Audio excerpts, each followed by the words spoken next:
Hi, welcome to Unbridled Life with me, Margaret Couch, and Atticus today. As I shared earlier, I wanted to talk today a little bit about how important it is to feel what you feel. Whether you're tired, whatever the emotions are for you, they're all good.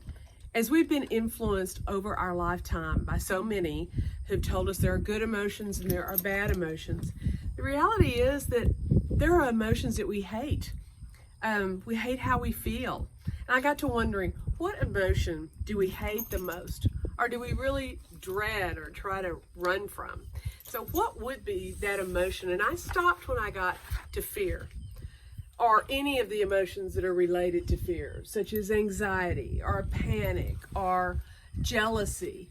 And I thought each of those emotions really have an important message for us. They're intended to help us. So it's up to us to communicate with our mind and our body in order to understand what those emotions mean and then how to interpret them and what to do about them to live an unbridled and free life. So thinking through all those, the first step I thought was recognize the emotion and call it by its name. What I mean by that is that sometimes we will have an emotion, and before we allow it to identify itself, we sense it and then we behave in a certain way that may or may not be productive or useful or healthy or resourceful. In fact, we may act out, strike out, or even threaten when maybe the circumstance didn't call for any of that. There's a better way. We learned that experiencing, for example, fear means that that you're a coward, or that you're behaving as a coward if you experience fear. But fear is a vital emotion for us, as is every emotion. So step 2 is to learn to befriend all of our emotions.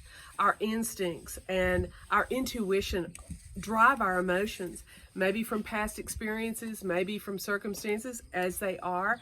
So for example, with fear, it helps you identify change or novelty, and of course possible hazards that are in our way in any circumstance. Fear intends to keep you safe.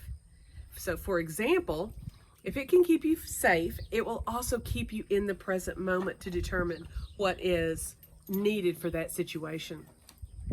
Who teaches us the most about emotions and to be true to our emotions? Well, not only Atticus, but all horses do. In fact, when a horse experiences fear, they act. They move away from something that looks like a bear to them when in fact it may be just a rolling black trash bag. But the first thing they do is react, then they evaluate, and then they may just go back to grazing side by side. I encourage you to feel what you feel. Recognize it and call it. But before you react like a horse might, to respond to it as truth and absolute, step 3, assess.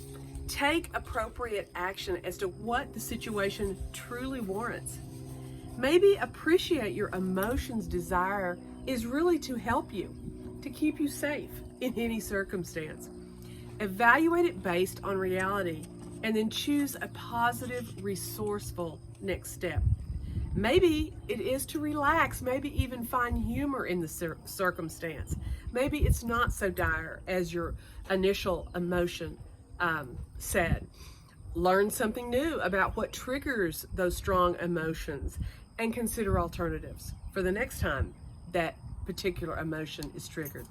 And then maybe it's time to just rock back and breathe. I've learned that one from earlier videos. So rejoice, your emotions are all very good. They emerge to help you, to keep you safe, to keep you aware.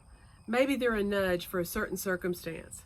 Come back for the next video where I'm going to talk about how we need to think about what we think about. And then our last video in this series is to see what is there and be sure that what is happening in the circumstance is really true to life. And please consider going to UnBridled.life and our website and join us for one of our Unbridled Life workshops. Come meet Atticus and the herd. And until then, we'll be up at the barn.